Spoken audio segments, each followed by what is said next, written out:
Hoje vou pregar de algo que já comecei, mas não tive tempo de acabar e hoje também não vou ter tempo de acabar. Quem esteve aqui sabe que eu falei de verdades bíblicas que constantemente necessitamos ouvir. Vocês sabem que há coisas que repetidas ajudam-nos. Geralmente, eu não sei vocês, mas a minha memória já não é a mesma que era há uns anos atrás. Necessito tirar apontamentos, às vezes esqueço-me. Necessito ler, necessito repetir. Isso ajuda muito, muito, muito. E eu falei, a primeira coisa que eu falei é que da outra vez é só para aqueles que não estiveram a ver o contexto. Deus cuida de ti. Lembram-se? Deus cuida de ti. Esta é uma verdade que eu não posso deixar de acreditar nela, de repetir, de falar aos meus irmãos e amigos que Deus cuida de nós. Amém? Deus cuida de nós. Depois também nós falámos e ficamos que nós devemos estar sempre alerta. Devemos estar sempre alerta. Cuidado, meu irmão, minha irmã, quando você não vigia. Não esperes que seja o outro a vigiar por ti. Tu tens que vigiar a tua vida. Tens que vigiar a tua vida em todo o sentido. E a própria palavra de Deus nos ensina a ser sóbrios e a vigiar, porque todos temos um inimigo comum, que se chama diabo. E ele veio para matar, roubar e destruir. Depois, nós não falámos mais nada, mas vamos falar hoje. Lembra-te que tu não és o único e não estás sozinho. Há uma ideia de quando nós estamos a passar por um problema, por uma dificuldade, que somos os únicos. Isso é mentira. Isso é mentira. Há irmãos que pensam, isto aconteceu-me a mim. E logo a mim. E há outros que vão mais longe e dizem, eu que sou tão bom. Isso não acredita ninguém que tu és tão bom. Porque bom, só há um Deus. Olha, eu não sou bom. Eu na brincadeira costumo fazer isto e vou fazer outra vez esta manhã. Se há aqui alguém que seja bom, venha até aqui à frente. Se atreve. Que eu vou fazer uma experiência para demonstrar que você não é bom. Eu não digo qual é a experiência. Mas se alguém pensa que é bom, venha aqui à frente, que eu faço uma experiência e você vai mostrar diante de toda a gente que você não é bom, como eu não sou bom. Uma coisa é que façamos coisas boas. E outra coisa é ser bom no sentido perfeito. Porque nenhum de nós que estamos aqui somos perfeitos. Precisamos da graça de Deus a cada dia para nos ajudar. E ai de nós se não fosse Deus. E ai de nós se não fosse Deus, que nos traz a paz, nos traz o equilíbrio, nos traz o amor, nos traz coisas fantásticas para nos ajudar a ser melhores. Mas o ser melhor não significa que somos bons. Porque às vezes aquela ideia como nós encontramos hoje, pastor, eu nunca pequei. Você nunca pecou? O que é para si pecado? A minha Bíblia... eu esperava isso. E a nossa também. O que é que diz? Todos pecaram e destituídos estão da glória de Deus. Se não tivesse havido pecado, Jesus Cristo não teria vindo ao mundo. O pior problema da humanidade chama-se pecado. E para o pecado só existe uma saída e uma solução, e a solução é Jesus Cristo. Só Jesus pode perdoar os pecados da humanidade. Por isso a Bíblia diz que de tal maneira amou Deus o mundo, que deu o seu Filho unigênito, para que todo aquele que nele crê não pereça, mas tenha a vida eterna. O salário do pecado é a morte, mas o dom gratuito de Deus é a vida eterna em Jesus Cristo, nosso Senhor. Então, a Bíblia diz, aquele que sabe fazer o bem e não faz, peca. Quantas vezes durante o dia tu não fizestes o bem? E poderias ter feito. Então a ideia em muitas pessoas é: eu não matei, eu não roubei, já está. Sou muito bom. Não és nada bom. O único que é bom é Deus. Porque há ainda uma coisa que se chama pecado na tua vida. E que para tu seres salvo, tens que reconhecer perante o único que tem poder para perdoar, para levantar, para ajudar. E esse chama-se Jesus. E esse chama-se Jesus. Então a Bíblia diz-nos na primeira carta de Pedro, no capítulo 5, versículo 9, primeira carta de Pedro, capítulo 5, versículo 9 diz: ao qual resisti firmes na fé, sabendo que as mesmas aflições se cumprem entre os vossos irmãos no mundo. Meus irmãos, quando alguém está a falar e a pensar, bem, eu estou a sofrer neste momento isto ou aquilo, pode ser uma doença, pode ser perseguição, pode ser maltrato. Eu quero dizer, irmãos, que tu não és o único, infelizmente. Se há uma coisa que Jesus, muitas, mas uma das que Jesus fez foi avisar-nos. E ele disse: no mundo tereis aflições. Jesus não disse: no mundo a vossa vida vai ser um mar de rosas. E há aí pregador a pregar mar de rosas. Isso é falso, é mentira. A vida cristã não é uma vida isenta de problemas e dificuldades. Agora, a vida cristã pode ser das melhores vidas que existe se Cristo estiver no centro de cada um de nós. Nós não estamos isentos de sofrer, nós não estamos isentos de passar pelo vale da sombra e da morte. Agora, uma coisa é certa: Deus está sempre connosco. Então, meu irmão, quando tu estejas a passar por alguma dificuldade, não penses: eu sou o único que estou a sofrer. Só a mim me acontece isto. Mentira. Há muitos irmãos neste momento. Há 3 semanas estava reunido com líderes de 40 países e alguns dos países eram países árabes, países onde não há nenhuma liberdade religiosa. Alguns destes países há perseguição aos cristãos. E quero-vos dizer, irmãos, eu disse há tempos aqui, a igreja em muitos destes países está a crescer. Estão a levar crentes à morte, à tortura. Mas a igreja é o caso do Irão. Neste momento, a igreja no Irão está a crescer, irmãos. As autoridades não vão admiti-lo de maneira nenhuma, mas a propaganda que eles têm feito contra o cristianismo tem-lhes saído ao contrário. E há muita gente, mesmo com o risco da sua própria vida, estão a aceitar Jesus como Senhor e Salvador. Irmãos, no Paquistão, a mesma coisa.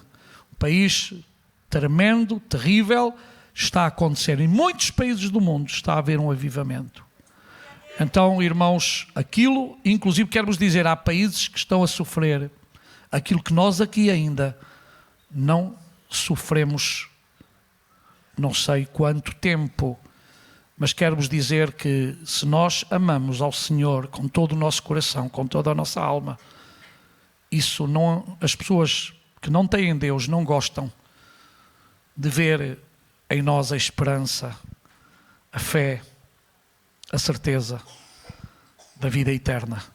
Então, irmãos, vamos permanecer fiéis. Vamos permanecer fiéis. Lembra-te que tu e eu não estamos sozinhos nesta luta. Tu não estás sozinha. Tu não estás sozinho. Tu estás unido a milhares e milhares de crentes em todo o mundo que também são participantes dos mesmos sofrimentos, porque eles formam parte de um grande exército de Deus que temos como comandante Jesus Cristo. E Jesus está ao nosso lado. É por isso que não desanimes, porque a vitória está garantida. A vitória, em realidade, é nossa em nome de Jesus. Outra coisa que que te tens que recordar é que nós somos um povo que temos esperança. Temos esperança.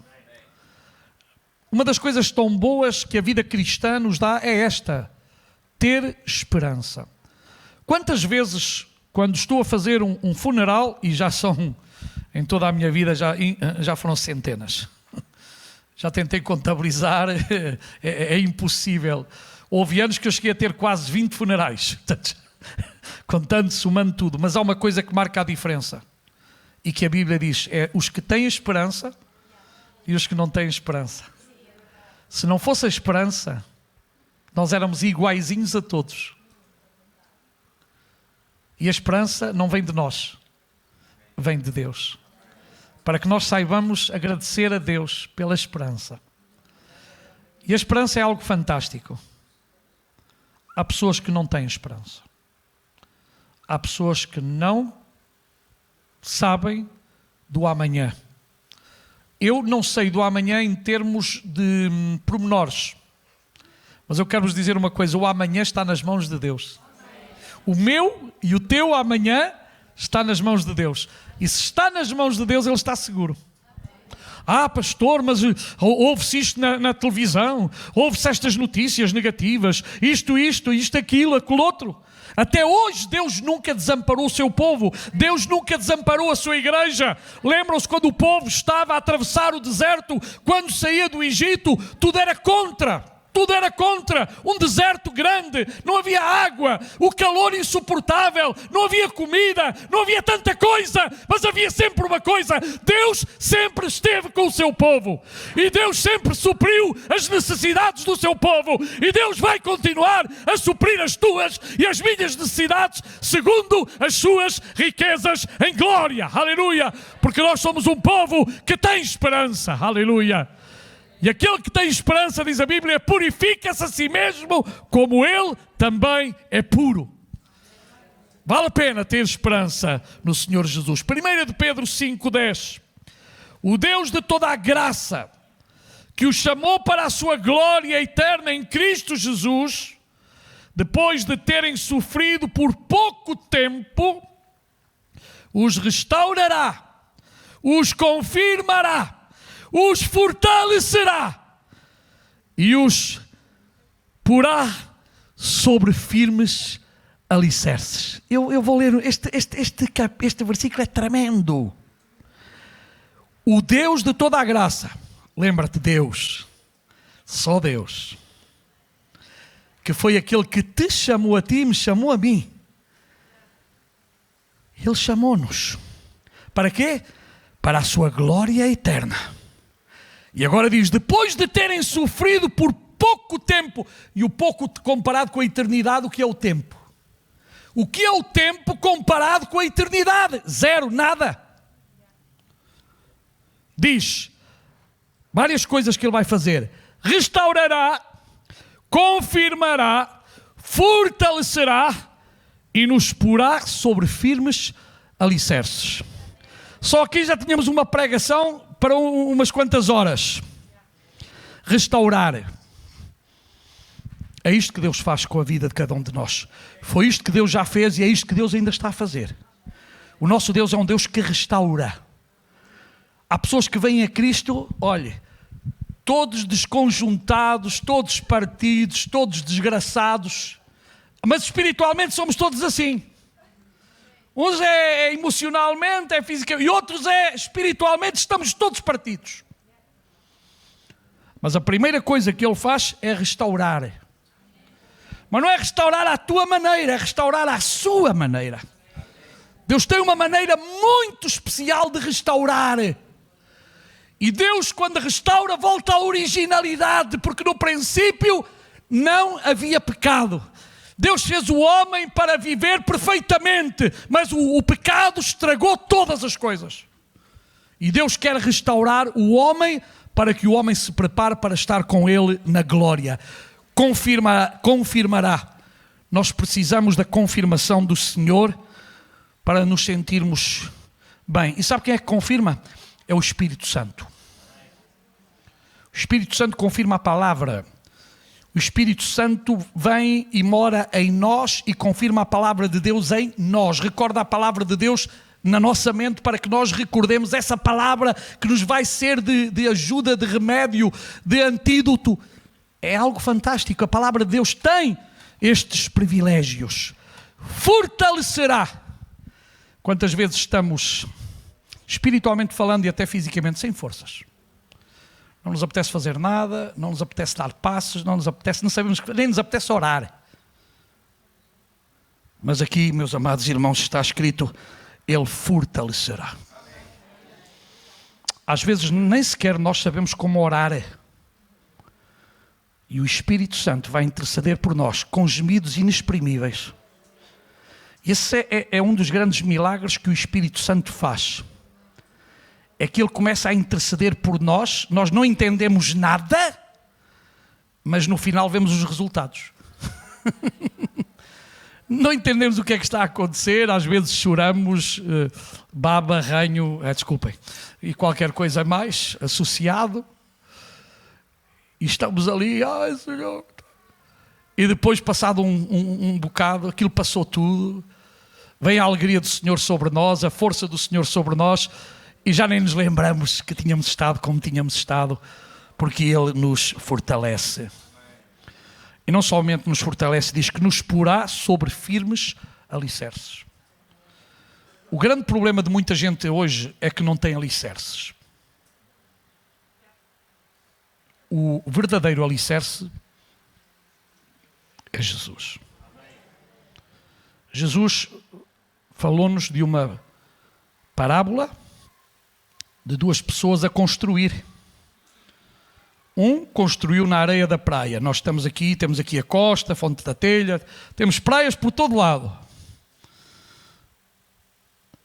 E você pode construir uma casinha lá na praia. Não pode, porque agora não, as ilegalidades pagam-se caras. Nem deixam. Mas se você construir uma casa sobre o firme, sobre a rocha, não tem nada a ver com a casa que você constrói na areia. Você olha para as duas casas e, ui, que bonitas são. É verdade. Sabe quando é que você sabe se a casa tem alicerces ou não? Quando vem o vento, quando vêm as tempestades. Aí é que se vê se a casa tem alicerces. E sabe, hoje há muita gente que veio à igreja, mas não está alicerçada na palavra de Deus. Apenas vive de emoções. Eu não estou contra as emoções, porque eu também tenho emoções. Eu choro, eu rio, a vida produz-me emoções, a vida produz-vos emoções a vocês, mas eu não posso fiar-me das emoções, não posso confiar nas emoções. Porque as emoções às vezes traem-me. Já me têm traído. Quantas vezes eu tenho sido enganado por emoções. E há muita gente que às vezes é enganada por emoções, porque só está a ver o emocional. Mas a vida espiritual é mais do que uma vida emocional. É uma vida alicerçada na pessoa bendita de Jesus Cristo. Tem uma lógica, há uma palavra que se cumpre na vida daquele que confia na palavra do Senhor. A palavra de Deus é real, é autêntica, ela não falha. É verdade, irmãos, que há pessoas que têm um jeitinho especial para tocar no emocional. Mas Deus me livre e nos livre de nós usarmos essas metodologias que não fazem muito, são superficiais. E nós não podemos ser superficiais. Temos que ter raízes profundas, convicções. O verdadeiro crente em Cristo Jesus tem convicções. Vêm tempestades, vêm dificuldades, vêm ventos, mas aquele que está em Cristo permanece fiel para sempre. O diabo até o pode dobrar, até pode ir ao chão, mas levanta-se em nome de Jesus e declara vitória naquele que é sobre todo o nome, e aquele que está sobre todo o nome é Jesus Cristo, e em nenhum outro há salvação. Aleluia. Uma coisa eu posso dizer-vos: nenhum sofrimento durará para sempre. Nenhuma enfermidade será eterna, porque Deus está acima de tudo isso. Não importa o tempo que demore, a verdade é que Ele vai terminar para os salvos. E logo nós poderemos desfrutar da restauração, da fortaleza, assim como de todas as coisas boas que Deus tem preparado para nós, antes ainda da fundação do mundo. Jesus venceu e nós nele somos mais que vencedores. Aleluia. Meu irmão, minha irmã, mantém sempre a esperança, sem te importar quais sejam as circunstâncias. Lembra-te que todos podem abandonar-te, mas Jesus jamais te abandonará, jamais te deixará. Por isso o apóstolo Paulo, em Romanos, no capítulo 8, versículo 35 a 37, poderia dizer: quem nos separará do amor de Cristo? Quem nos separará do amor de Cristo? E ele agora dá uma lista: a tribulação, a angústia, a perseguição, a fome, a nudez, o perigo, a espada. Como está escrito: por amor de ti, somos entregues à morte todo o dia. Somos reputados como ovelhas para o matadouro. Mas, diga comigo, mas, em todas estas coisas, somos mais que vencedores por aquele que nos amou. E quem nos amou é Jesus. E quem nos amou é Jesus. Então, glória a Deus. Uma salva de palmas para Jesus. Só Ele merece. Só Ele merece a glória, a honra e o louvor.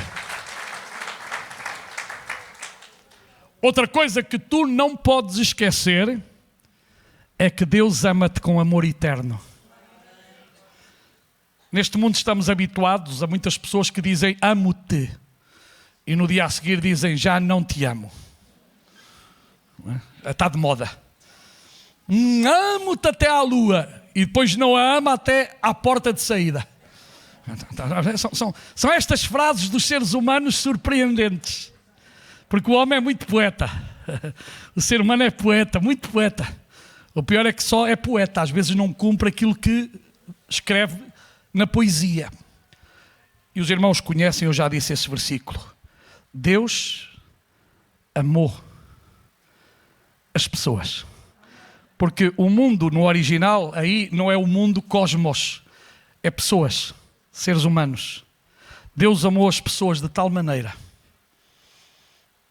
que o levou a dar seu único Filho, Jesus Cristo.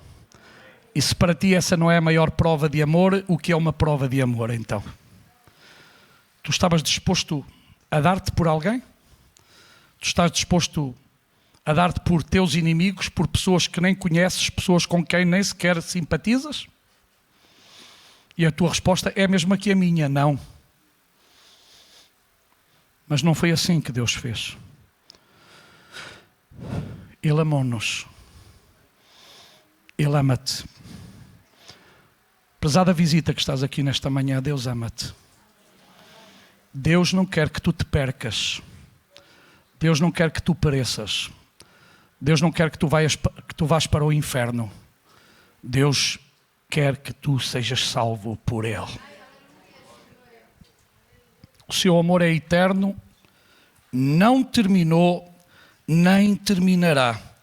Por isso ele disse a Jeremias, ao profeta Jeremias, no capítulo 31 e versículo 3: há muito que o Senhor me apareceu dizendo: porque com amor eterno te amei, por isso com benignidade te atraí. Com amor eterno. Uma coisa que é eterna não tem fim. O amor de muitas pessoas tem fim. Esgota-se, acaba, desaparece. O amor de Deus é eterno. E eu agradeço a Deus por esse amor por mim e por ti. Por isso nesta manhã eu posso estar aqui. Quantas vezes já lhe falhei. Quantas vezes já fiz o que não deveria ter feito aos seus olhos. Mas uma coisa eu posso ouvir cada dia: eu te amo, meu filho. Eu te amo, minha filha. Porque Deus nos ama com amor eterno. Por isso, alegra-te no seu grande amor. E vou apenas falar de mais uma coisa. Não fiques inquieto. Às vezes nós ficamos inquietos. Olha, eu falo por mim, quem me conhece sabe, eu de esperar não gosto de esperar. Acho que o esperar é perder tempo. Eu reconheço, o que é que eu vou dizer? Vou dizer outra coisa que não posso, não sou mentiroso. É difícil. Os meus riem-se um pouco de mim, não é? Mas pronto, é assim, ainda não consegui. Mas há uma palavra de Deus para mim e para todos vocês. Salmo 42:11. Porque estás abatido, ó minha alma, e porque te perturbas dentro de mim. Está ele a falar com ele mesmo, o salmista. Espera em Deus. Espera em Deus, pois ainda o louvarei.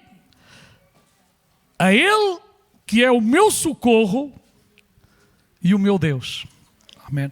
Portanto, irmãos, não fiquemos inquietos em relação a nada, porque Ele continua a ser o nosso socorro e o nosso Deus. Em todas as situações, o Senhor está conosco.